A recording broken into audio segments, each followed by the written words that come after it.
This house is mine now, Amanda said, tapping her long nails on my kitchen counter. We've talked to our lawyer, and since Marcus is your only heir, we're moving in. You should start packing. I looked up from my crossword puzzle, eyeing my daughter-in-law's smug face. At 65, I'd seen enough in life to know greed when it stood in front of me in designer clothes. Is that so? I said calmly, picking up my tea. And what does Marcus think about all this? Amanda's smile grew, like a cat that just caught a mouse. He agrees. This house is too big for one person. You're getting older, Sarah. We're doing this for your own good. I gently placed my cup down, thinking of the day my late husband James and I first stepped into this house, 30 years ago. We'd raised Marcus here, turned every room into a memory.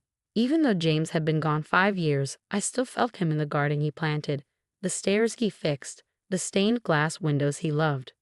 The deed, I said, opening a drawer beside me. You should read it before you start planning your new curtains. Amanda frowned. What about it? This house belongs to the family. Exactly. I slid the paper toward her. Take a close look, especially at the part about the historical society. She read it, her smile fading. This can't be right. The house is protected. And you're the head of the board. For the last 3 years, I said, sipping my tea, James and I set this up before he died. No one can force me to leave or change anything here without approval. This house is part of the city's history now. Amanda's face turned red. But Marcus is your son, your only child. And I'm protecting our home, I replied, standing up. James and I didn't just build a house. We built a legacy.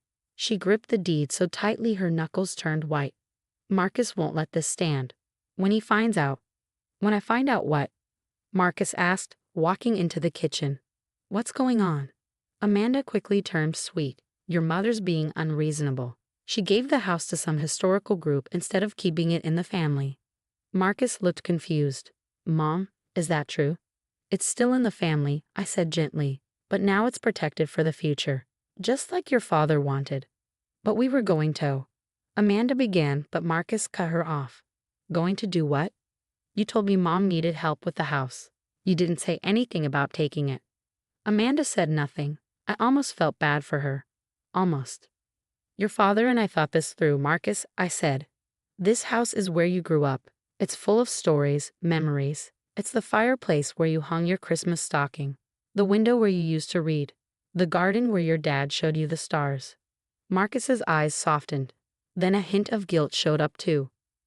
Mom, I didn't know. I'd never agree to this if I had. I know, sweetheart, I said. Marcus had always had his father's kind heart. Amanda slammed the deed down. This isn't over. There has to be a way to fight this. I calmly put the deed back in the drawer. You're welcome to try. But maybe check who's on the legal team for the Historical Society first.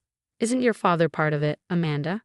I'm sure he'd be very interested to hear your plans for one of the city's landmarks. Her face turned pale. Her own father had helped us set this up years ago. You planned this, she whispered. I planned to protect my home, I said. You planned to take it from someone you thought was weak. Marcus put a hand on my shoulder. I'm sorry, Mom. I should have seen this coming. It's all right, I said. But you two need to talk about your future, in your own house. They left, Amanda stomping out, Marcus trailing behind. I went back to my crossword puzzle. The house creaked around me, peaceful and warm. Outside, the wind chimes James hung in the garden tinkled softly. Well, my love, I said into the quiet kitchen. I think that went just as we hoped. The next morning, Amanda sent a flood of angry texts. Some were threats, others were fake apologies. I read them while tending to James's roses in the garden. Their scent filled the air and helped me stay calm. You're tearing this family apart, one message said. Marcus is devastated. But I didn't believe that. I'd seen Marcus's face yesterday, not heartbroken, just finally seeing things clearly. Sometimes, loving your children means letting them figure things out on their own. The garden gate creaked, and I looked up to see my sister Eleanor walking toward me. She looked worried. I saw Marcus at the grocery store, she said as she sat down beside me. He looked awful. What's going on?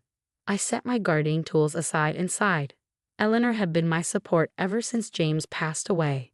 Amanda tried to take the house yesterday, I told her, watching a butterfly land on one of the roses. She told me to start packing. Eleanor let out a sharp laugh. Did you show her the deed? I did, I said, smiling at the memory of Amanda's shocked face. But I'm worried about Marcus. He didn't know what she was planning. He's always been too trusting, Eleanor said gently. Just like James. We sat in silence for a while, watching the butterflies. The house stood behind us, peaceful and strong, just like it had always been. She's not going to give up, Eleanor said after a while. Amanda isn't the type. I know, I replied. That's why I called the Historical Society this morning.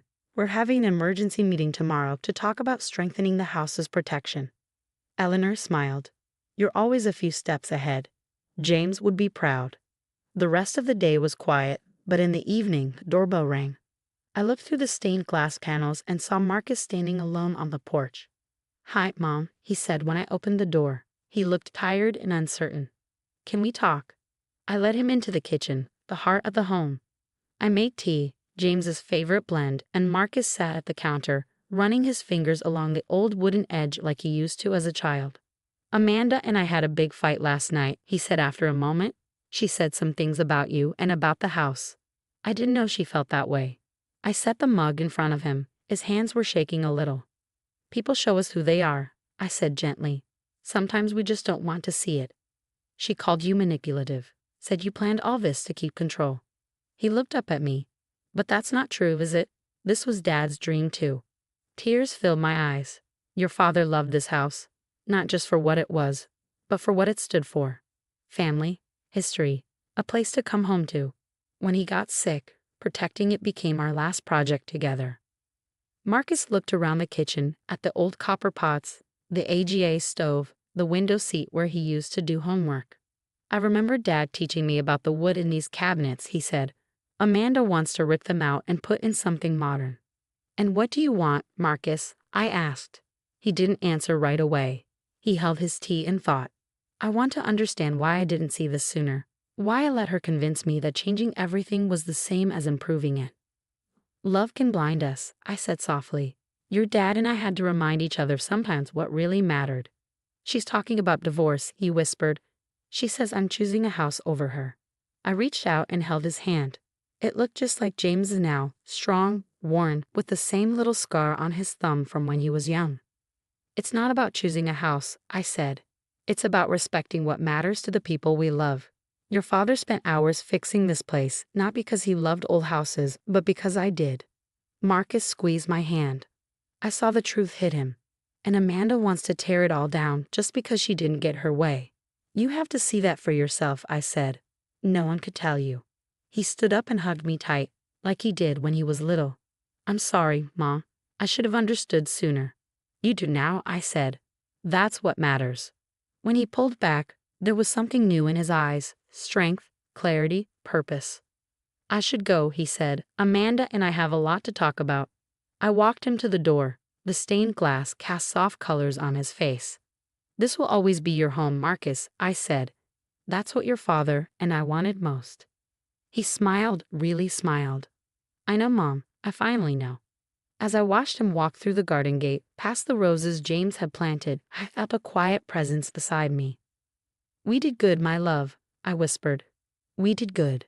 3 months passed, each day bringing subtle changes. Marcus moved out of this house with Amanda, taking only what he brought into the marriage. He didn't tell me where he was staying at first, but Eleanor let slip that he rented a small apartment near the university where he taught. Amanda, true to form, didn't go quietly. She tried everything, threatening legal action, spreading rumors in our social circle, even attempting to contact the Historical Society board members directly. But like many bullies faced with firm boundaries, she eventually ran out of steam. One crisp autumn morning, as I was organizing old photographs in the library, the doorbell chimed. Through the wavered glass, I saw Marcus standing there, looking more like himself than he had in years. I signed the divorce papers today, he said as I let him in. He didn't sound sad, just relieved. It's finally over. I led him to the library where afternoon sunlight streamed through the bay window, illuminating dozens of photos spread across James' old desk. Marcus picked one up, himself at about 7, sitting on his father's shoulders as they worked on restoring the front porch. I remember this day, he said softly. Dad let me hold the paintbrush by myself for the first time. I got more paint on us than the railing. He didn't mind one bit. I smiled, remembering James's laughter as paint dripped down his neck. He said it was worth it to see how proud you were. Marcus set the photo down carefully, then turned to face me. I've been thinking, Mom, about the house, about everything you and Dad built here. He took a deep breath. I want to learn. About preservation, about the history, all of it. My heart swelled. Your father would love that. Actually, Marcus continued, a familiar gleam in his eye. I already started. I've been taking workshops at the Historical Society, learning about Victorian architecture. They're looking for new board members, and I thought. I pulled him into a hug, cutting off his words. Over his shoulder, I could see James's favorite reading chair, where he used to sit and dream up new projects for the house. Our son was finally ready to carry on his legacy, not out of obligation, but genuine love. The next few months brought changes I never expected. Marcus threw himself into learning everything about historical preservation, spending weekends helping me with house projects just like he used to do with his father. We restored the back garden together, uncovering paths James had laid decades ago. The Historical Society welcomed him warmly, especially when they realized he shared his father's passion for preservation. He brought fresh ideas to the board, suggesting educational programs for local schools and community outreach events. One evening, as we sat in the garden watching the sunset paint the old house in shades of gold, Marcus turned to me with a thoughtful expression. You know, Mom, I understand now why you and Dad protected this place the way you did. It's not just about the house itself. It's about preserving something meaningful, something that tells our family's story. I reached over and squeezed his hand. That's exactly what your father used to say. I heard Amanda got engaged, he said after a moment, to some developer who specializes in modern high-rises. Are you okay? I asked gently. He smiled, genuine and warm. Better than okay. I'm exactly where I should be. Looking at him then, I saw so much of James, the quiet strength, the gentle heart, the appreciation for things that carry meaning beyond their surface value. But I also saw something uniquely Marcus, a wisdom earned through learning from his mistakes. Later that night, after Marcus left, I stood in the entrance hall, taking in the house that had sheltered so many chapters of our family's story. The original woodwork still gleamed, testament to James's careful restoration. The stained glass cast familiar patterns on the floor, unchanged by time or circumstance.